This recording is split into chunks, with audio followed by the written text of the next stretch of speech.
السلام علیکم ورحمۃ اللہ وبرکاتہ۔ ان الحمد للہ نحمده ونستعینه ونستغفره ونعوذ باللہ من شرور انفسنا ومن سیئات اعمالنا من يهده الله فلا مضل له ومن يضلل فلا هادي له واشهد ان لا اله الا الله وحده لا شريك له واشهد ان محمدا عبده ورسوله صلی اللہ علیہ وآلہ وازواجہ وصحبہ ومن والہ وبعد۔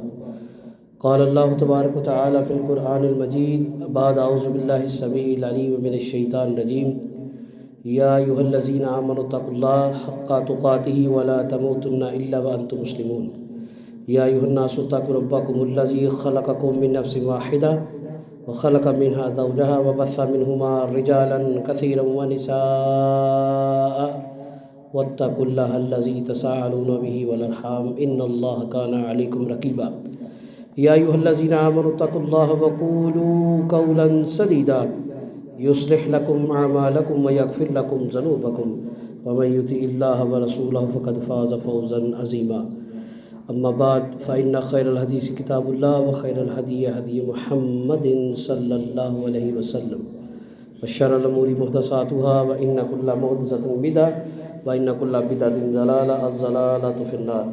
اللهم صل على محمد وعلى آل محمد كما صليت على إبراهيم وعلى آل إبراهيم إنك حميد مجيد۔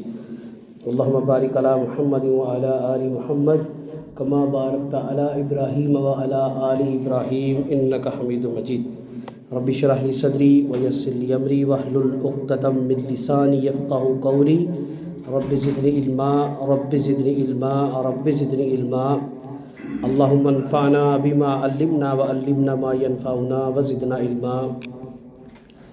قال اللہ عز وجل فی کلامہ بعد اعوذ باللہ السمیع العلیم من الشیطان الرجیم یا ایھا الذین آمنوا قوا انفسکم واہلیکم نارا وقودها الناس والحجارہ علیہا ملائکۃ غلاظ شداد لا یعصون اللہ ما امرهم ویفعلون ما یؤمرون یا ایھا الذین کفروا لا تعتذروا اليوم انما تجزون ما کنتم تعملون یا ایھا الذین آمنوا توبوا الی اللہ توبۃ نصوحا عسى ربكم أن يكفر عنكم سيئاتكم ويدخلكم جنات تجري من تحتها الأنهار يوم لا يخزي الله النبي والذين آمنوا معه نورهم يسعى بين أيديهم وبأيمانهم يقولون ربنا أتمم لنا نورنا واغفر لنا إنك على كل شيء قدير۔ آج کا موضوع گفتگو پچھلے جمعہ کی بنسبت اس سے ملحقہ ہے۔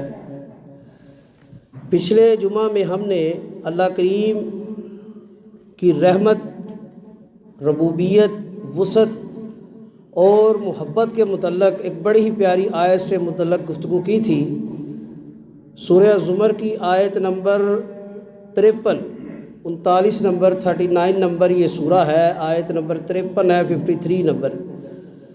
قُلْ يَا عِبَادِيَ الَّذِينَ أَسْرَفُوا عَلَىٰ أَنفُسِهِمْ لَا تَقْنَطُوا مِن رَحْمَةِ اللَّهِ إِنَّ اللَّهَ يَغْفِرُ الذُّنُوبَ جَمِيعًا إِنَّهُ هُوَ الْغَفُورُ الرَّحِيمُ کہ پیارے رسول میرے بندوں سے فرما دیجئے جنہوں نے بھی اپنی جانوں پر ظلم کیا ہے، یعنی گناہ کر بیٹھے ہیں جان بوجھ کر یا بغیر جانے، گناہ کے عادی بن گئے ہیں، لیکن اب انہیں شرمندگی ہے، انہیں اللہ کی بارگاہ میں ڈر ہے اللہ کے سامنے پیش ہونے کا، تو انہیں کہیے کہ اپنی جانوں پر ظلم کے بعد گھبراؤ نہیں، اللہ بڑا ہی رحمت کرنے والا ہے، اللہ تمہارے سارے گناہ معاف کر دے گا۔ کیوں معاف کرے گا؟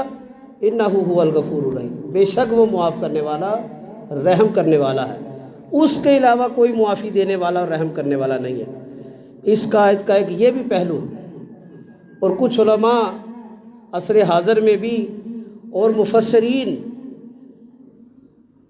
اور اسلاف جو ہم سے پہلے گزرے ہیں وہ اس آیت کو قرآن کریم کی حوصلہ افزا آیت کہتے تھے یعنی ایسی آیت جس کے اندر ایک بندے سے اللہ اپنی محبت کا تذکرہ فرما رہے ہیں، اللہ اپنا پیار دکھاتے ہیں، اللہ اپنی شفقت کا مظہر بتا رہے ہیں کہ میرے بندے تو پریشان نہ ہو، تو میری بارگاہ میں آئے گا، توبہ کرے گا، تجھے میں معاف کر دوں گا، لیکن تیرے اندر یہ ایمان اور یقین ہونا چاہیے کہ میں اللہ سے مانگ رہا ہوں، اللہ ہی میرے گناہوں کو معاف کرنے والا ہے، اگر میں نے نافرمانی کی ہے اللہ کی، سوائے اللہ کے مجھے کوئی معاف نہیں کر سکتا۔ آج کی آیات سورہ التحریم کی، سورہ نمبر 66، اس کی آیات 6، 7 اور 8 ہیں۔ ان کے اندر اللہ تعالیٰ نے 3 حالتیں بیان کی۔ پہلی حالت، زندگی میں رہتے ہوئے ایک مومن کو کیسے زندگی گزارنی چاہیے، اور اگر کوئی شخص اللہ کی نافرمانی میں زندگی گزار کے آتا ہے تو اس کی میدان معاشر میں کیا کیفیت ہوگی، دوسری وہ حالت بیان ہوئی ہے۔ اور تیسری حالت اللہ تعالیٰ بیان کرتے ہیں کہ دنیا میں رہ کے اگر کسی سے کوئی نافرمانی سرزد ہو گئی، اس نے کرنا کیا ہے۔ گناہ کے بعد انسان نے کیا مایوس ہو کے بیٹھ جانا ہے، عبادتیں چھوڑ دینی ہیں، دنیا سے لا تعلق ہو کر جنگلوں میں چلے جانا ہے؟ یہ قرآن ایک ضابطہ حیات ہے، ایک کوڈ آف لائف ہے۔ ضابطہ حیات ایسے نہیں سے کہا جاتا، یعنی زندگی کا ہر پہلو اس میں سکھایا گیا ہے۔ اگر ایک بندہ نیک ہے اس کے لیے بھی رہنمائی اس میں ہے، اگر کوئی نافرمان ہے، گناہ گار ہے، نیکیاں بھی کرتا ہے، گناہ گار بھی ہے، گناہ بھی اس سے سرزد ہو جاتے ہیں، اس کے لیے بھی زندگی گزارنے کا اصول ہے۔ اللہ قرآن کریم میں فرماتے ہیں، یا ایھا الذین آمنوا قوا انفسکم واہلیکم نارا وقودھا الناس والحجارہ علیہا ملائکۃ غلاظ شداد۔ میں یہاں پر آپ کو اپنا ایک ذاتی واقعہ بھی آپ کے گوشگوار کرتا چلوں۔ جب میں نے تبلیغ کا سلسلہ شروع کیا، اللہ کی توفیق سے اللہ نے مجھے توفیق دی دعوت و تبلیغ کی، تو میرے جو ابتدائی جمعے تھے ان میں مجھے یہ موضوع ملا تھا، اولاد کی اصلاح۔ اور جب میں نے اس پر تیاری پہلی دفعہ کی تو اللہ کے فضل اور توفیق سے، اللہ ریاکاری سے بچائے، مجھے یہ آیت بڑی ہی پسند ہے، یہ موضوع بڑا پسند ہے۔ میں اکثر و بیشتر تربیت و نشستوں میں بھی توحید اور اللہ سے تعلق کے بعد اگر کوئی موضوع میرا ہوتا ہے تو میری اس پر ترجیح ہوتی ہے، کیونکہ اس آیت میں اللہ نے ہمیں کامیابی کا راستہ دکھایا ہے، وہ بھی بڑا آسان، یعنی دنیا اور آخرت کی کامیابی بڑے آسان طریقے سے۔ اللہ کیا فرماتے ہیں، یا ایھا الذین آمنوا قوا انفسکم واہلیکم نارا، اے ایمان والو اپنے آپ کو، اپنی جانوں کو، اپنے اہل و عیال کو جہنم سے بچا لو۔ یعنی اس دنیا میں آنے کا مقصد کیا ہے، اللہ کی بنائی گئی سزا کی جگہ جہنم سے اپنے آپ کو بچانا۔ اور قرآن کریم میں اللہ فرماتے ہیں، فمن زحزح عن النار وادخل الجنۃ فقد فاز، جس کو جہنم سے بچا لیا گیا اور جنت اس کا داخلہ ہو گیا، وہ جنت کا مقیم بن گیا، اس کا مسکن جنت لکھ دیا گیا، فقد فاز، تو حقیقی طور پر وہی کامیاب ہے۔ یہ دنیا کا مال، یہ دنیا کا علم، یہ دنیا کا جاہ و جلال، نعمتیں اپنی جگہ، یہ دنیا کے لیے ہے، اور اگر یہ چیزیں آخرت کے لیے استعمال ہو پھر تو بہت بڑی، پھر تو حقیقی معنوں میں یہ نعمتیں ہیں۔ لیکن اصل کامیابی کیا ہے، انسان غریب مرے، امیر مرے، بیماری کی حالت میں اس کا انتقال ہو یا صحت مندی کی حالت میں اچانک موت آ جائے، وہ موت کا پروانہ جب آئے نا تو اللہ کی رحمت کے فرشتے آئیں روح قبض کرنے کے لیے، اور اللہ کی طرف سے سلامتی اور مغفرتیں اور بخشش کی خوشخبریاں لے کے آئیں۔ یہ کامیابی ہے انسان کی، اور یہی اللہ تاکید کر رہے ہیں، اے ایمان والو اپنے آپ کو اور اپنے اہل و عیال کو جہنم سے بچاؤ۔ اب یہاں پر اللہ نے اپنے جان کے ساتھ اہل و عیال کا تذکرہ کیا ہے۔ قرآن کریم میں 2 جگہ اللہ نے یہ تذکرہ فرمایا ہے کہ یوم یفر المرء من اخیہ و امہ و ابیہ و صاحبتہ و بنیہ، کہ وہ دن اتنا خطرناک ہوگا کہ اس دن باپ ماں اپنے بچے سے بھاگ رہے ہو، فرار ہو جائیں گے، بھاگ جائیں گے، والدین جس بچے کے لیے سیاہ اور سفید کرتے ہیں، حلال حرام کی تمیز بھول جاتے ہیں، اس بچے کی شکل دیکھ کے بھاگیں گے۔ اللہ نے لفظ یفرو کا لفظ استعمال کیا ہے۔ فرّ یفرو عربی زبان میں کہتے ہیں کسی چیز کو دیکھ کے بھاگ جانا۔ وہ کسی نے کوئی چوری یا جرم کیا ہو نا، تو پولیس کو دیکھتے ہی وہ فرار ہو جاتا ہے، یعنی وہ گلی بدل جائے گا، راستہ بدل جائے گا، تاکہ میرا سامنا ہی نہ ہو، مجھے دیکھا ہی نہ ہو۔ یہ حالت ہوگی میدان محشر میں، اللہ کی بارگاہ میں جب میزان عدل قائم ہوگا۔ پھر بیٹوں کا یہی حال ہوگا، اولاد والدین کو دیکھ کے بھاگے گی، خاوند بیوی کو دیکھ کے، بیوی خاوند کو دیکھ کے، اور جو قریبی یار جنہیں ہم کہتے ہیں یار یہ میرے جگری یار ہیں، یہ میرے سکھ دکھ کے ساتھی ہیں، اور کوئی بات نہیں، بہن بھائی کے گھر اگر نہ بھی گیا تو میں نے دوست کے گھر لازمی جانا ہے۔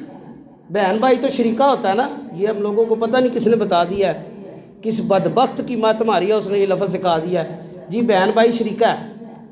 ہم لوگوں کی مجبوریاں نہیں، پریشانیاں نہیں دیکھتے، ہم صرف لوگوں کی ظاہری حالت کو دیکھتے ہیں۔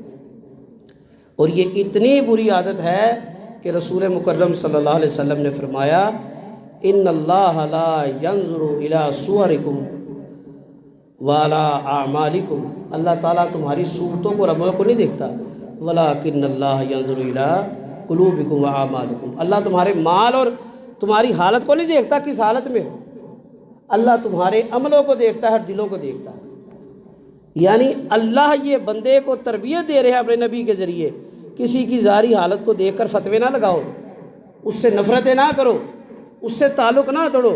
اگر کوئی تمہاری بات نہیں مان رہا، تمہارے کام کو، بات کو، عمل کو ترجیح نہیں دیتا، اس کا مطلب یہ نہیں ہے کہ وہ تم سے نفرت کرتا ہے، وہ تمہارا دشمن بن گیا ہے، نہیں۔ ہر انسان کی ایک رائے ہوتی ہے، اس کی اپنی ایک اوپینین ہے، اس کا حق اللہ نے دیا ہے اختلاف رکھنے کا، اس اختلاف کو نفرت نہ سمجھی۔ اور اللہ نے یہی بات سمجھانے کے لیے اس آیت میں فرمایا وَأَهْلِيكُمْ نَارًا، اہل و عیال، یعنی تمہارے بیوی بچے، تمہارے بہن بھائی، یا وہ رشتہ دار بھی اہل و عیال میں ہیں جو تمہاری زیر کفالت میں آتے ہیں۔ کسی کے پاس بھانجے ہیں، بھتیجے ہیں، کوئی فیملی میں بہن بھائی باہر ہے، اس کے بچے ایک بھائی کے پاس جوائنٹ فیملی میں رہ رہے ہیں، یا کسی کا والد فوت ہو گیا، والدہ فوت ہو گئی، اس کے بچے اس کی بہن بھائی کے پاس کفالت کے طور پہ رہ رہے ہیں، ان کی بھی فکر کرنی ہے جہنم میں جانے کہ وہ جہنمی نہ بنے، جنتی بن جائیں، یہ اللہ تعالیٰ حکم دے رہے ہیں۔ ایک بڑی مشہور و معروف حدیث ہے، رسول اللہ صلی اللہ علیہ وسلم نے فرمایا قال نبی صلی اللہ علیہ وآلہ وسلم مرو الصبی بالصلاۃ اذا بلغ 7 سنین، تربیت اولاد کے حوالے سے اکثر یہ چیز بیان کی جاتی ہے کہ نبی کریم صلی اللہ علیہ وسلم نے فرمایا کہ تمہارے جو صبی ہے نا، چھوٹے بچے، عربی زبان کے اندر صبی کہتے ہیں چھوٹے بچے کو، جو ابھی ٹین ایج سے بھی چھوٹا ہو، یعنی اس کی عمر جو ہے ابھی 5 6 7 10 سال سے چھوٹے سال کے بچے کو صبی کہا جاتا ہے۔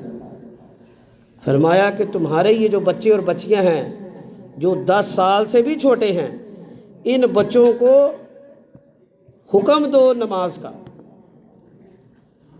وَإِذَا بَلَغَ 10 سِنِينَ فَاضْرِبُوهُ عَلَيْهَا، اور جب یہ 10 سال کے ہو جائیں تم انہیں نماز کا کہو، اور نماز نہ پڑھے تو پھر تمہیں یہ اللہ کی طرف سے تاکید ہے، اللہ کے رسول نے یہ فرمایا پھر تم انہیں مارو، ضرب لگاؤ۔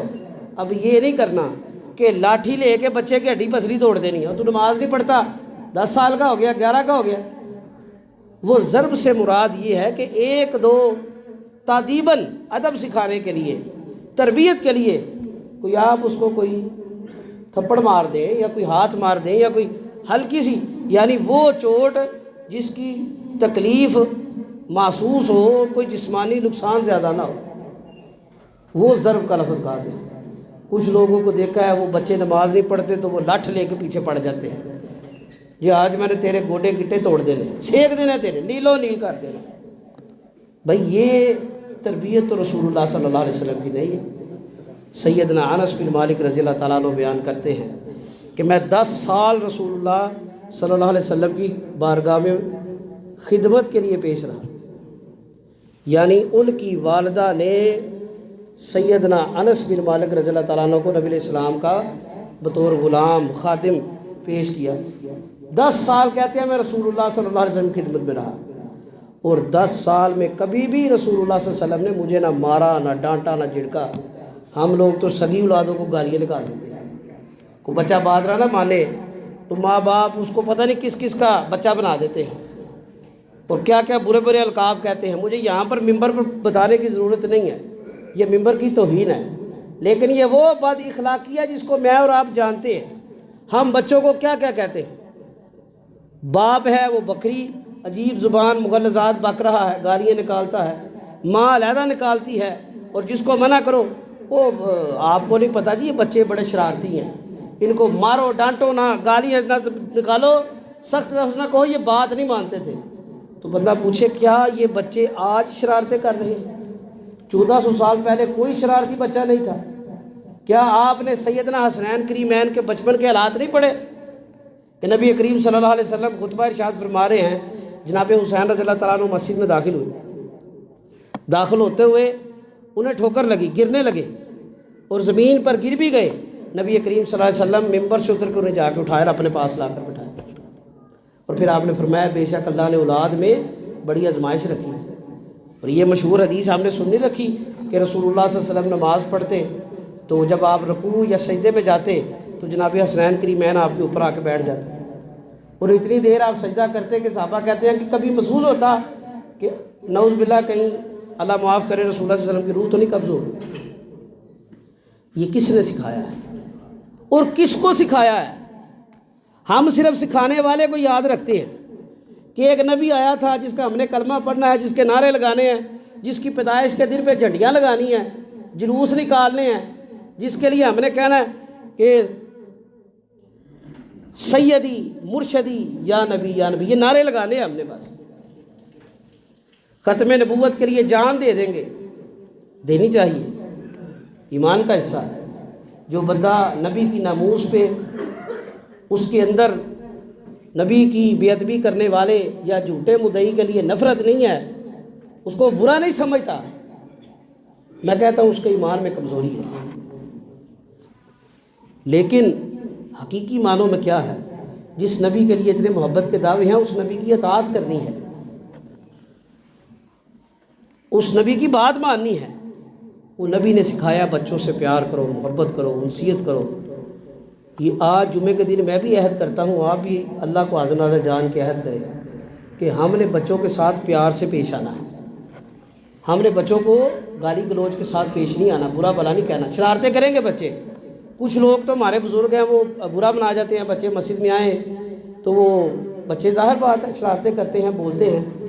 وہ میرے ایک دوست ہے تو ان کی رمضان میں مسجد میں ڈیوٹی لگتی ہے کہ خاص طور پر جو آخری عشرہ ہوتا ہے اس رات میں جو قیام ہے اس کے لیے وہ اپنی خوشی سے ہی بطور گارڈ کے فرائض انجام دیتے ہیں، چیکنگ کے لیے سارے معاملات میں۔ وہ کہہ رہے تھے کل مجھے کہ بھائی پچھلے سال میں نے نہیں کیا۔ میں کیوں؟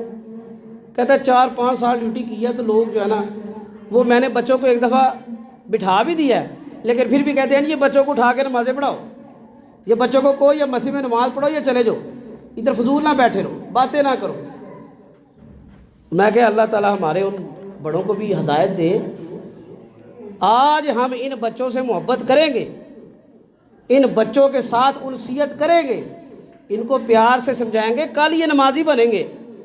اور اگر یہ بچے مسجدوں سے متنفر ہو گئے تو کل کو ہم نے جا کے نا بڑھاپے میں ہمارے گوڈے گیٹے جب رہ جانے ہیں، چھڑیاں پکڑ کے چلنا ہے اور بیٹھ کے کرسیوں میں ہم نے نمازیں پڑھنی ہیں، تو پھر ہم نے جا کے کہنا کہ مولوی صاحب دعا کرو میرا پوترا دوترا نماز نہیں پڑھتا، مسجد نہیں آتا جی، وہ تو دل نہیں لگتا، مسجد رمضان سے بھی نہیں آتا۔ یقین جانیں یہ باتیں سنی ہیں، لوگ گلے کرتے ہیں، کیوں کرتے ہیں؟ ہم نے اپنی جوانی میں، ہمارے بڑوں نے اپنے بڑھاپے میں ان بچوں کو مسجد کے قریب نہیں آنے دیا۔ آج بھی دیکھیں مسجد کے اندر جب جمعہ کا اجتماع شروع ہوتا ہے 2 ایج گروپ کے لوگ زیادہ ہوتے ہیں، یا تو بزرگ ہوتے ہیں یا بچے ہوتے ہیں۔ اور یہ جو نوجوان ہیں نا جن کے پاس ٹائم ہی نہیں ہے، یہ جب لتیڑے پڑھنے ہیں نا اللہ کے لیے، پھر ایسے ہاتھوں کو چکیے مارنی کہ کاش میں اللہ کے لیے وقت نکال لیتا، میں نے جوانی کو پیسے کے لیے ضائع کیا، میں نے اپنی جوانی کو موٹر سائیکل گاڑی میں بیٹھ کے میں ملینئر بلینئر بن جاؤں، راتوں کو جاگ جاگ کر کلائنٹ پکڑوں، پیسے لوں، آرڈر لوں، ایکسپورٹ کر کے مال بناؤں، ڈالر کماؤں، جی فلانے نے گاڑی لی ہے میں نے اس سے اچھی گاڑی لینی، فلاں بندہ عمرے پہ 2-3 دفعہ گیا ہے میں فیملی کے ساتھ جاؤں۔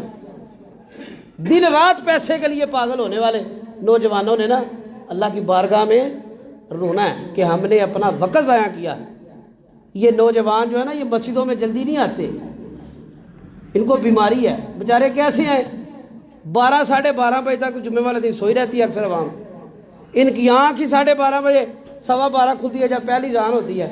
وہ بھی کئی ایسے ماں باپ کہتے ہیں او پترا اٹھ پہ اور میں مسجد چلا، تیری مہربانی تو بھی غسل کر کے صاف ہو کے مسجد جا جا۔ تو ان لوگوں نے دین کے لیے کچھ کرنا ہے، یہ اللہ نے دین بچانا ہے، ہمارا کام آپ کو تنبیہ کرنا، آپ کو بتا دینا، لیکن اس بات کو یاد رکھیے گا آج اگر ہم نے اللہ کے لیے وقت نہ نکالا اللہ میں ضائع کر دیں گے، اللہ میں کیا کریں گے؟ ضائع کر دیں گے۔ اس کی مثال زیادہ دور کی مثال نہیں آپ کو دوں گا، سلطنت عثمانیہ، جن لوگوں کو اللہ اس کے رسول سے بڑی محبت تھی، بڑا ادب کرتے تھے، تقریباً 660 سال کے قریب انہوں نے دنیا کے بڑے رقبے پر حکومت کی ہے، سارا یورپ ان کے پاس تھا، ترکی کا علاقہ، افغانستان کا علاقہ، آذربائیجان کا علاقہ، رشیا تک ان کی حکومت بہت بڑی، اسلامی ریاست میں کوئی سب سے بڑی ریاست گزری ہے نا تو سلطنت عثمانیہ، اور ایسی ریاست ہے جو زمین پر بھی، پہاڑی علاقوں پر بھی، صحراؤں میں بھی، برفانی علاقوں میں بھی، اور جزیرہ نما ممالک میں بھی جن کی حکومت تھی۔ یورپ کے تقریباً سارے جزیروں پر جو سلطان سلیمان ثانی تھا اس کے دور میں سارے جزیرے اس کی حکومت کا حصہ بن چکے تھے، لیکن جب وہ ختم ہوئی اس کا نام و نشان ہی نہیں رہا، آج پتہ ہی نہیں ہے، اس سلطنت کی اولاد کا نہیں پتہ لوگوں کو، کیوں؟ وہ لوگ اللہ کے لیے وقت نکالنا چھوڑ گئے، اپنی مرضی کی خود ساختہ عبادتیں کیں، جو نیک کام سمجھا شروع کر دیا، تصوف کے نام پہ بڑی بڑی غلاظتیں تھی اس کو عام کر دیا، ریاستی سطح پر غیر شرعی اور غیر اسلامی عبادات کو عام کر دیا گیا۔ حرم میں 4 مصلے مشہور تھے، ہر فقہ کے امام کا اپنا علیحدہ مصلی تھا، اذانیں علیحدہ ہوتی تھی، جماعتیں علیحدہ ہوتی تھی۔ آج ایک مصلی میں حرم میں جماعت ہو رہی ہے، اور سب سے زیادہ ان لوگوں کو تکلیف ہے جن لوگوں کا تعلق اہل سنت سے ہے ہی نہیں۔ یہ مسجد کے باہر اہل سنت والجماعت لکھانے سے کوئی اہل سنت ہو جاتا ہے؟ حقیقی اہل سنت تو وہ ہے جو اللہ کے قرآن کو اور نبی کی سنت کو مانتا ہے، جس کے سامنے حدیث رکھو وہ اس بات کو مانتا ہے کہ یہ اللہ کے نبی کا فرمان ہے، وہ یہ نہیں کہتا جی یہ حدیث تو ٹھیک ہے، سند بھی صحیح ہے، جس صاحب کتاب نے کہا صحیح حدیث ہے، لیکن ہمارے امام صاحب کی یہ بات موجود ہے، یہ باتیں موجود ہیں۔ ایک حنفی عالم نے سنن ترمذی کی کتاب کی شرح لکھی، اس کے اندر انہوں نے رفع الدین کے باب کے اندر لکھا ٹھیک ہے یہ حدیث صحیح ہے، لیکن ہم اس لیے رفع الدین نہیں کرتے تاکہ کہ ہمارے امام رفع الدین نہیں کرتے تھے، ہم مقلد ہیں امام ابو حنیفہ کے، اس لیے ہم رفع الدین نہیں کرتے، اور امام ابو حنیفہ کے اپنے شاگرد رفع الدین کرتے تھے جنہیں صاحبین کہا گیا ہے، امام یوسف اور امام محمد، یہ ان کے 2 بڑے شاگرد ہیں جنہوں نے امام ابو حنیفہ کے علوم کو جو ان سے سیکھا اس کو آگے لوگوں تک پہنچایا، یہ دونوں رفع الدین کرتے تھے۔ اگر صاحب آپ جہنم کے بارے سے آپ کو بارے کی بات کر رہے ہو، جڑا بی بی نے کام کیتا ہے سنگ والا اے جہنم کے بچن والا، جی میں وہی بتا رہا ہوں، انشاءاللہ وہ اس میں ذکر ہوگا آخر میں، جی جی جی انشاءاللہ اس پہ بھی ہوگا۔ تو اللہ تعالیٰ نے یہ تاکید فرمائی کہ اپنے آپ کو اپنے اہل و عیال کو جہنم سے بچاؤ، اور اولاد کی تربیت کے حوالے سے میں نے آپ کو حدیث بھی بیان کی کہ رسول اللہ صلی اللہ علیہ وسلم نے فرمایا اپنے بچوں کو 7 سال کے جب ہو جائے تو حکم دو نماز کا، اور 10 سال کے ہو جائے تو انہیں ضرب لگاؤ، اور ضرب ایسی نہیں لگانی کہ بچے کو مار مار کے نیلو نیل کر دیا وہ پھر بچہ متنفر ہو جائے، کوئی ایک باری بھال لیں تو میرا شناختی کارڈ پھر میں ویکھاں گا کیڑا ابا تو کیڑی ابا، یہ حرکت نہیں کرتی۔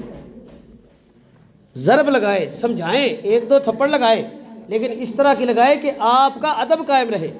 یہ بھی یاد رکھیے گا کہ بچے کو جو ماں باپ زیادہ مارتے ہیں وہ اولاد والدین کی نافرمان ہوتی ہے، وہ جب طاقت اور مال کمانے لگ جاتی ہے، اس میں جوانی بھرپور آتی ہے، وہ ایسے ماں باپ کی طرف دیکھنا پسند نہیں کرتا۔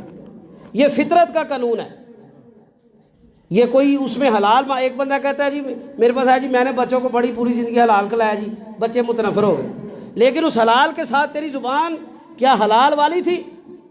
کیا تو گالی گلوچ تو نہیں دیتا رہا؟ بچے پر اتنا ظلم اور رہنا سہنا تو نے تنگ تو نہیں کر دیا؟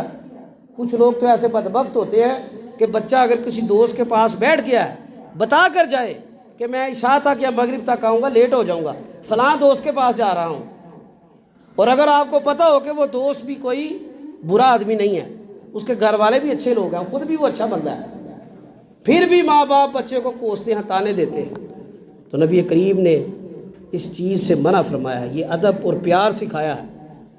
آگے اللہ فرماتے ہیں وقودھا الناس والحجارہ، اس جہنم سے بچنا ہے جس کے اندر لوگوں کو اور پتھروں کو ڈالا جائے گا، علیہ ملائکۃ غلاظ شداد لا یعصون اللہ، اس کے اوپر بڑے ہی خوفناک فرشتے، بڑے غصہ کرنے والے سخت فرشتے، ان کے اندر کوئی رحم نہیں ہے، لا یعصون اللہ ما امرہم ویفعلون ما یؤمرون، انہوں نے کبھی اللہ کی نافرمانی نہیں کی اور وہ وہی کرتے ہیں جو اللہ نے حکم دیا ہے۔ اب نبی کریم صلی اللہ علیہ وسلم نے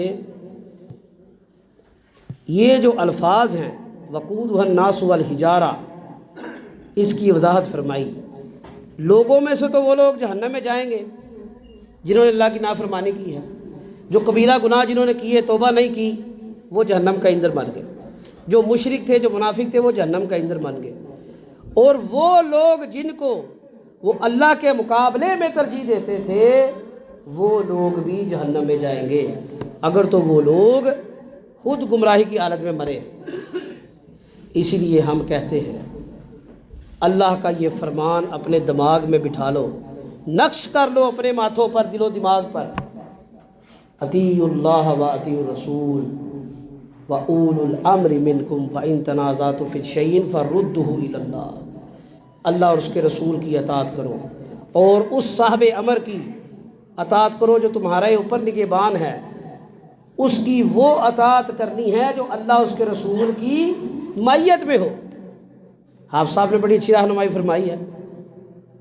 یہ ہمارے ملک کے اندر جو فضول خرچی کا کلچر نکل گیا ہے، شادیوں پہ پیسے ضائع ہو رہے ہیں، ایک موسمی تہوار ہے، کچھ لوگوں کا تو یہ کہنا ہے، اگر واللہ عالم سچ ہے کہ نہیں، کہ یہ بسنت کا تہوار ایک سکھ تھا، اس نے نبی کریم صلی اللہ علیہ وسلم کی شان میں گستاخی کی، اس کو قتل کر دیا گیا، سکھ کمیونٹی اس کی یاد میں اپنے ہیرو کے طور پر یہ مناتی ہے۔ اگر تو یہ بات ٹھیک ہے پھر تو ہمیں سمجھنا چاہیے کہ ہم بہت بڑے بدبخت ہیں، ہم سے بڑا ذلیل کوئی نہیں ہے، ہم اس شخص کی یاد کی خوشی والا دن منا رہے ہیں جس نے ہمارے آقا و مولا جناب محمد رسول اللہ صلی اللہ علیہ وسلم کی شان میں گستاخی کی ہے، اور اگر یہ واقعہ درست نہیں ہے تو پھر بھی یہ کام نہیں کرنا چاہیے بسنت والا۔ کیوں؟ اللہ قرآن میں فرماتے ہیں کلوا واشربوا ولکن لا تسرفوا، کھاؤ پیو فضول خرچی نہ کرو، اور ایک جگہ پر فرمایا فضول خرچی شیطان کے بھائی ہیں۔ آپ مجھے یہ بتائیے اللہ جس کو شیطان کا بھائی کہہ رہا ہے کیا اللہ اس کے اوپر اپنی نظر کرم کرے گا؟ شیطان کو اللہ نے کیا کہا؟ رجیم، مردود، رد کر دیا گیا، اس کا نام ابلیس ہے، کچھ اسرائیلی روایات میں اس کا نام آتا ہے عزازیل۔ ابلیس اس کو اس لیے کہا گیا کہ وہ نہایت ہی مایوس کن ہے، یعنی اسے تو پتا ہے میرا ٹھکانہ جہنم ہے، اب میں کسی کو نہیں جانے دوں گا۔ اس نے اللہ کی ذات کی قسم کھا کے کہا تھا کہ میں ان کو آگے سے پیچھے سے دائیں سے بائیں سے پکڑ پکڑ کے جہنم میں ڈالوں گا۔ نبی رحمت صلی اللہ علیہ وسلم نے فرمایا میدان معاشر میں اللہ تعالیٰ جناب آدم علیہ السلام کو کہیں گے کہ یہ جتنے بھی لوگ اکٹھے ہیں ان میں سے صفیں بنا دو جہنمیوں کی اور جنتیوں کی۔ جناب آدم پوچھیں گے اللہ کے اے اللہ تعالیٰ کس طرح صفیں بنانی؟ اللہ فرمائیں گے ہر 1000 میں سے 1 جنتی اور 999 جہنمی نکال دو۔ آپ کیا سمجھتے ہیں، میں کیا سمجھتا ہوں؟ جنت میں جانا اتنا آسان ہے؟ یہ حدیثیں بس ایسے بیان کر دی گئی؟ آپ اس ریشو کو تو نکالیں۔ اگر ہم بہت ایکسٹریم لیول پہ چلے جاتے ہیں، 1 کھرب بندہ اللہ کی بارگاہ میں پیش ہوتا ہے، بہت بڑی فکر ہے۔ 1 کھرب میں 999 ارب لوگ جہنم میں چلے جائیں گے، 1 ارب جنتی ہو الا من رحم ربی، اللہ جس کو چاہے ان میں سے بھی جنت میں داخل کر دے، یہ اللہ کی مشیت ہے۔ لیکن یہ اللہ کے نبی نے حال بیان فرمایا ہے، اور ہم لوگ کل میں وہ خبر پڑھا تھا کہ لاہور میں لوگوں نے 2-3 دن کے اندر صرف 54 کروڑ 54 کروڑ کی صرف گڈیاں خریدی ہیں، اور یہ وہ تعداد ہے جو ریکارڈ ہے، جو ان ریکارڈڈ ہے، جس کا پتہ ہی کوئی نہیں ہے وہ پتہ نہیں کتنی ہے۔ اٹ مینس کہ لوگ 1 ارب یا اس کی فگر اس سے زیادہ کراس کر گئے، 1 ارب 28 کروڑ۔ جزاک اللہ۔ دیکھیں جی 1.25 ارب کے قریب، یہ کس کام میں؟ فضول خرچی۔ مجھے ایک دوست بتا رہے تھے کہ ہم نے لاہور میں چھت لیا جی، 15 لاکھ روپیہ دے کے ایک چھت لی ہے، 15 لاکھ۔ اس 15 لاکھ سے اگر تم چاہو تو رمضان کے اندر کم و بیش 30 گھروں کے اندر اچھا راشن دے سکتے ہو۔ اگر کوشش کرو تو وہ نوجوان لڑکے اور لڑکیاں جن کی مالی حالت انسٹیبل ہے، یعنی صرف اپنا ذاتی خرچہ چلا سکتے ہیں، اپنے گھر کو مینج کر رہے ہیں، شادی کے لیے ان کے پاس 2-3 لاکھ 4 لاکھ نہیں ہو رہا کہ نکاح کا ایک چھوٹا سا فنکشن کر رہے ہیں، وہ 30-35 نوجوانوں کی شادیاں کرا سکتے ہیں۔ لیکن نہیں، حرام کام میں جتنے مرضی پیسے لگا لو، شادیوں میں لاکھوں روپے لٹا دینے۔ میں پچھلے ہفتے ایک شادی میں گیا تھا، وہاں پر انہوں نے کم و بیش کو 50 کے قریب موبائل، 50 گھڑیاں، یہ جو موبائل کے ساتھ سمارٹ واچ کنیکٹ ہوتی ہے، 50 سے زیادہ قیمتی سوٹ ایسے نشاور کر دیے۔ اور وہ مجھے ایک دن پہلے پوچھ رہے تھے بھائی کہ میں نے ولیمے کے اندر جو ہے نا وہ یتیموں کو لانا ہے۔ میں جی کیوں؟ وہ میں نے یتیم خانے پتہ کیا تھا تو وہ ڈی سی کی پرمیشن کے بغیر نہیں آ سکتے بچے یتیم خانے کے۔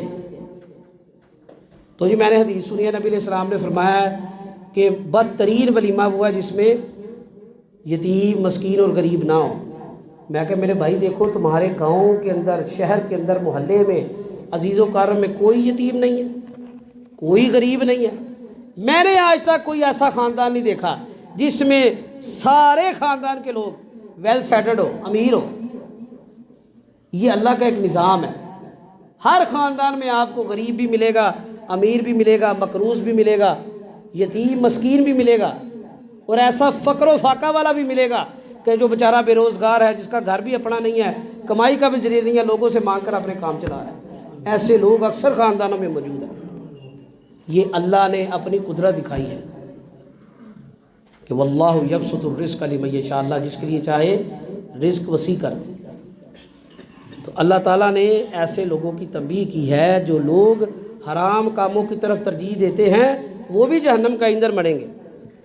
اور سورہ الانبیاء کے اندر اللہ نے ایک بڑی سخت بات بیان کی ہے، آیت نمبر 98 سورہ 21، انکم وما تعبدون من دون اللہ حسب جہنم انتم لہا واردون، تم اور اللہ کے سوا جن کی تم عبادت کرتے ہو سارے کے سارے جہنم میں چلے جاؤ۔ اب جن کی بھی لوگ عبادت کرتے ہیں، وہ جو جھوٹے معبود ہیں، جو لوگوں نے اپنے معبود بنا لیے ہیں، اللہ نے کہا کہ وہ اور تمہارے معبود سارے کے سارے جہنم میں چلے جاؤ، کسی کی کوئی بخشش نہیں ہے۔ کیوں؟ سورہ بقرہ کی سب سے معروف اور قرآن کی سب سے طاقتور آیت الکرسی میں اللہ فرماتے ہیں من ذا الذی یشفع عندہ الا بإذنہ، ہر بندے کو تقریباً آتی ہے۔ ہر نماز کے بعد ہم پڑھتے ہیں، کس لیے پڑھتے ہیں؟ کہ رسول اللہ صلی اللہ علیہ وسلم نے پڑھی ہے۔ آپ نے فرمایا ہے جو بندہ ہر فرض نماز کے بعد آیت الکرسی پڑھتا ہے اس کے اور جہنم میں صرف موت کا ہی فاصلہ ہے۔ میں نے آپ کو کئی مرتبہ پہلے بھی کہا ہے کہ اس آیت کو ترجمہ اور تفسیر کے ساتھ پڑھیں، آپ کو پتہ چلے گا کہ اللہ کی قدرت کیا ہے، اللہ کی طاقت کا مظہر ہے، یہ اللہ کی حاکمیت اس میں بیان ہوئی ہے۔ اللہ کی بارگاہ میں کوئی کچھ نہیں ہے۔ نبی رحمت صلی اللہ علیہ وسلم نے فرمایا جب حساب کتاب شروع نہیں ہوگا سارے نبی سارے لوگ آ کر میرے پاس کہیں گے کہ اللہ کے نبی آپ اللہ سے سفارش کریں۔ فرمایا کہ میں اللہ کے حکم سے، کس کے حکم سے؟ اللہ کے حکم سے سجدہ ریز ہو جاؤں اور پتہ نہیں کتنی دیر تک سجدے میں رہوں گا، یعنی وہ سالہ سال کا سجدہ بھی ہو سکتا ہے۔ ہم لوگ تو کہتے ہیں نا جی اللہ کے نبی جو چاہے کروا سکتے ہیں۔ ہم نے قرآن نہیں پڑھا، ہم نے نبی کی سنت اور حدیث نہیں پڑھی، ہم نے مولویوں سے سنا ہے بس ٹھیک ہے، جس نے جو مرضی کہہ دیا وہ مان لیا جی، مان ٹھیک ہے جی، بڑی شان ہے۔ یقین جانیے رسول اللہ صلی اللہ علیہ وسلم کی بہت بڑی شان ہے، لیکن وہ شان کس نے دی ہے؟ وَلَا سَوْفَ يُؤْتِيكَ رَبُّكَ فَتَرْضَىٰ، ہم آپ کو یقیناً اتنا دیں گے کہ آپ راضی ہو جائیں گے۔ وہ دینے والی ذات کون ہے؟ اللہ رب العالمین کی ہے۔ اور نبی رحمت نے فرمایا کہ میں کئی سالوں تک سجدے میں رہوں گا، پھر حکم ہوگا کہ اے محمد سر اٹھائیے، اور فرمایا کہ میں ایسی حمد بیان کروں گا اللہ کی جو میں نے کبھی نہیں کی، لیکن اللہ مجھے القاء کر دے گا۔ اب دیکھیے وہ حمد کیا بیان ہونی ہے۔ ادھر ہم لڑ کے مار چلیں، اللہ کے نبی غیب جانتے تھے جی، اللہ کے نبی قبر پہ بیٹھ کے بھی لوگوں کی حالتیں جانتے ہیں، اور اللہ کے نبی خود فرما رہے ہیں میں اللہ کی حمد کے وہ الفاظ کہوں گا جو میں نے کبھی نہیں کہے، اور اللہ مجھے وہ سکھا دیں گے۔ اور اللہ نے یہ حدیث بیان کرنے کے ساتھ وہ الفاظ دنیا میں بھی نہیں سکھائے کہ وہ کیا الفاظ ہوں گے۔ یہ اللہ کی قدرت ہے۔ اس لیے میں کہتا ہوں اللہ کے لیے اللہ کی توحید کو سمجھیے، نبی کے مقام کو سمجھیے، کہیں مقام رسالت کی محبت میں ہم اللہ کے نبی کی ذات میں غلو نہ کر جائیں، آپ کو اللہ کے برابر نہ کر دیں۔ اللہ کا مقام سب سے بلند و بالا ہے، اس تک کوئی نہیں ہے۔ اللہ تو اتنی بے مثل ذات ہے کہ اللہ قرآن میں فرماتا ہے لا تضرب اللہ الامثال، اللہ کے لیے مثالیں نہ بیان کرو، وہ بڑی بے مثال ذات ہے۔ انہ هو السمیع البصیر، وہ سننے دیکھنے والی۔ اور نبی صلی اللہ علیہ وسلم کا جو مقام و مرتبہ ہے وہ بھی اللہ نے عطا فرمایا۔ بے شک ہمارا یہ ایمان اور عقیدہ ہے بعد از خدا بزرگ تو از قصہ مختصر، کہ اللہ کے بعد اگر کوئی عزت والی، محبت والی، قابل اطاعت، قابل قبول ہستی ہے وہ صرف جناب محمد رسول اللہ صلی اللہ علیہ وسلم کی ہے۔ لیکن ہم اس محبت میں غلو نہیں کرتے۔ کیوں نہیں کرتے؟ رسول اللہ صلی اللہ علیہ وسلم نے فرمایا ہے کہ یاد رکھو میری ذات میں تم عیسیٰ ابن مریم کی طرح غلو نہ کر دینا جس طرح عیسائیوں نے کیا تھا کہ مجھے اللہ کا بیٹا بنا دیا۔ اللہ آخر میں فرماتے ہیں یا ایھا الذین کفروا لا تعتذروا اليوم انما تجزون ما کنتم تعملون، اے کافرو آج کے دم تمہارے سے کوئی عذر، کوئی بہانہ، کوئی ہیلا نہیں چلے گا۔ ادھر تو ہم عدالتوں میں جھوٹا بہانہ لگا کے بچ جاتے ہیں نا جی، جھوٹی رپورٹیں بنا کے لوگ کہتے ہیں جی میں بیمار تھا جی یہ ڈاکٹر کی رپورٹ ہے۔ ادھر کوئی جھوٹ نہیں چلنا، ادھر کوئی بہانہ نہیں چلنا۔ انما تجزون ما کنتم تعملون، تمہیں وہی ملے گا جو تم نے اللہ کی بارگاہ میں عمل کیا ہے، جو کر کے آئے ہو وہ کیا ہے۔ فَمَن يَعْمَلْ مِثْقَالَ ذَرَّةٍ خَيْرًا يَرَهُ وَمَن يَعْمَلْ مِثْقَالَ ذَرَّةٍ شَرًّا يَرَهُ، ذرہ برابر بھی نیکی کریں گے اس کا صلہ ملے گا، ذرہ برابر بھی اگر نافرمانی کریں گے اس کا بھی صلہ پا لیں گے۔ اللہ سے دعا ہے جو باتیں بیان کی ہیں اللہ تعالیٰ سب سے پہلے بیان کرنے والے کو سمجھنے کی اور عمل کرنے کی توفیق عطا فرمائے، اور سننے والوں کو بھی سمجھنے کی اور عمل کرنے کی توفیق عطا فرمائے، اور جو ہمارے اندر اخلاقی اور دینی خرابیاں، برائیاں ہیں، بد اخلاقیاں ہیں، اللہ تعالیٰ ان کو دور فرمائے، اللہ ہمیں اچھا اخلاق والا مسلمان بنائے۔ اقول قولی ھذا واستغفر اللہ لی ولکم ولسائر المؤمنین۔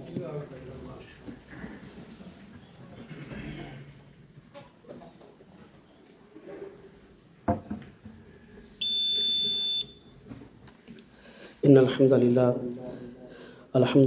نحمده ونستعینه ونستغفره ونعوذ باللہ من شرور انفسنا ومن سیئات اعمالنا من يهده الله فلا مضل له ومن يضلل فلا هادي له واشهد ان لا اله الا الله وحده لا شريك له واشهد ان محمدا عبده ورسوله صلی اللہ علیہ وآلہ وازواجہ وصحبہ ومن والاه وبعد وسلم۔ یا ایھا الذین آمنوا اتقوا اللہ وقولوا قولا سدیدا یصلح لکم اعمالکم ویغفر لکم ذنوبکم ومن یطع اللہ ورسولہ فقد فاز فوزا عظیما۔ اما بعد فإن خیر الحدیث کتاب اللہ وخیر الہدی ہدی محمد صلی اللہ علیہ وسلم وشر الامور محدثاتها وإن كل محدثۃ بدعۃ وإن كل بدعۃ ضلالہ الضلالۃ فی النار۔ اللہم صلی علی محمد وعلی آل محمد کما صلیت علی ابراہیم وعلی آل ابراہیم انک حمید مجید۔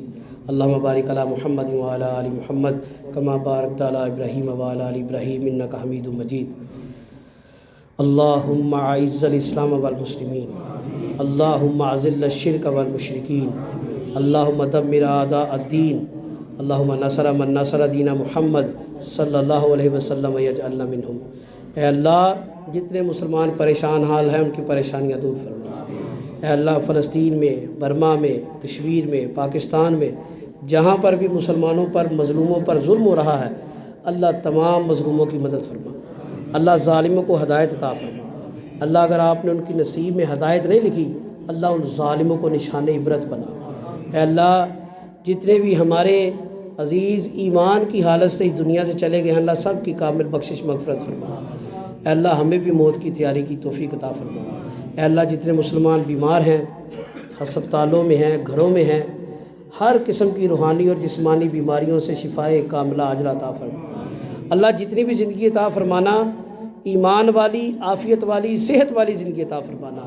اے اللہ موت اس حالت میں دینا کہ آپ ہم سے راضی ہوں، ہماری مغفرت ہو جائے۔ اے اللہ آپ کی رحمتیں ہم پر برسے۔ اے اللہ ہمارے والدین کو ایمان والی، صحت والی، عافیت والی زندگی عطا فرما۔ ہمارے بچوں کو ایمان والی، صحت والی، عافیت والی زندگی عطا فرما۔ اللہ بے اولادوں کو اولاد عطا فرما۔ اے اللہ جن کو اولاد عطا فرمائی ہے سب سے پہلے والدین کو باعمل مسلمان بنا، اور اللہ ان کی اولادوں کو بھی فرما بردار اور باعمل مسلمان بنا۔ اللہ ایک دوسرے سے محبت کی، انسیت کی، ایثار کی اور خیر کرنے کی توفیق عطا فرما۔ اے اللہ ہر قسم کے حسد، بغض، کینہ، نفرت اور بد اخلاقی سے محفوظ فرما۔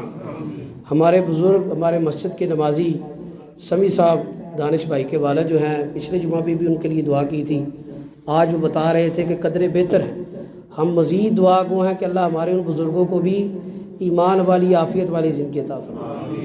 اللہ وہ تیرے گھر کے بندے، تیری مسجد سے تعلق رکھنے والے ہیں، ہم اس نسبت سے اللہ تیری بارگاہ میں دعا کرتے ہیں کہ اللہ ہمارے ان بزرگوں کو ایمان والی، عافیت والی، صحت والی زندگی عطا فرما۔ اللہ ہمارے تمام نمازیوں کو، ان کے بڑوں کو، چھوٹوں کو، ان کے گھر والوں کو ایمان والی، صحت والی، عافیت والی زندگی عطا فرما۔ اے اللہ جو مانگا وہ بھی عطا فرمانا، جو نہیں مانگ سکے ہمارے حق میں بہتر ہیں، اللہ آپ جاننے والے ہیں، آپ بہتر علم رکھنے والے ہیں، اللہ وہ بھی عطا فرمائیے۔ اے اللہ ہم سب کا آسان حساب فرمانا، ہمارے پچھلوں کا، ہمارے آنے والی نسلوں کا۔ یہ آیت بیان کرنے کا ایک مقصد یہ بھی تھا جمعہ میں کہ رمضان کی آمد ہے۔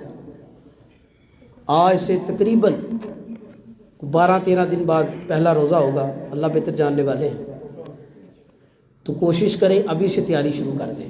تیاری صرف یہ نہیں کرنی کہ گھر میں راشن بھر کے رکھیں، جی گھی کی اور آئل کی پیٹیاں لہذا آ رہی ہیں، دالیں آ رہی ہیں، بیسن آ رہا ہے، چینی، یہ چیزوں کا نہیں۔ یہ چیزیں بیان کرنے کا مقصد یہ تھا کہ اللہ کے لیے محنت کرنی ہے، رمضان میں اپنے گناہوں کو بخشوانا ہے، اپنے ایمان کی اصلاح کرنی ہے۔ نبی کریم صلی اللہ علیہ وسلم کا فرمان ہے کہ بے شک ایمان بھی جو ہے نا وہ کمزور ہو جاتا ہے، زنگ آلود ہو جاتا ہے، اور آپ نے اس کے لیے ایک دعا سکھائی ہے، اللہم جدد ایمان فی قلبی، اے اللہ میرے دل میں ایمان کو تجدید کر، یعنی اس کو صاف کر، یہ دعا مانگا کرے۔ تو آج جو باتیں کی ہیں ان کو ذہن نشین کیجئے، اپنی اور اپنی اولاد کی تربیت کی طرف توجہ دیجئے، رمضان کی تیاری کریں۔ رمضان میں انشاءاللہ عبادتیں کرنی ہیں، دعائیں کرنی ہیں، کاروبار پورا سال 11 مہینے ہیں، نوکری سارے کام 11 مہینے کر، رمضان میں صرف کوشش کریں کہ اللہ کو راضی کرنے والے کام کرنے ہیں۔ اللہ تعالیٰ سے دعا ہے اللہ ہمیں یہ توفیق عطا فرمائے کہ ہم ایمان، صحت اور عافیت کے ساتھ رمضان میں داخل ہوں، اور رمضان کی تمام برکتیں اللہ ہمیں نوازے، ہماری بخشش کا ذریعہ بنائے، ہمیں ایمان، صحت، عافیت والی زندگی دے تاکہ ہم روزے رکھیں، ہم قیام کریں، صدقات و خیرات کریں، افطاریاں کریں اور کروائیں، سحریہ کریں اور کروائیں، اور وہ لوگ جن کا مسجدوں سے تعلق ہے، ہمارے امام ہیں، ہمارے وہ حفاظ ہیں جنہوں نے مصلی پہ کھڑا ہونا ہے، ہمیں پورا مہینہ قرآن پڑھانا ہے، ہمیں ان کے ساتھ محبت کرنے کی بھی اللہ توفیق عطا فرمائے، ان کی خدمت کرنے کی توفیق عطا فرمائے۔ سبحان ربک رب العزت عما یصفون والسلام علی المرسلین والحمد للہ رب العالمین۔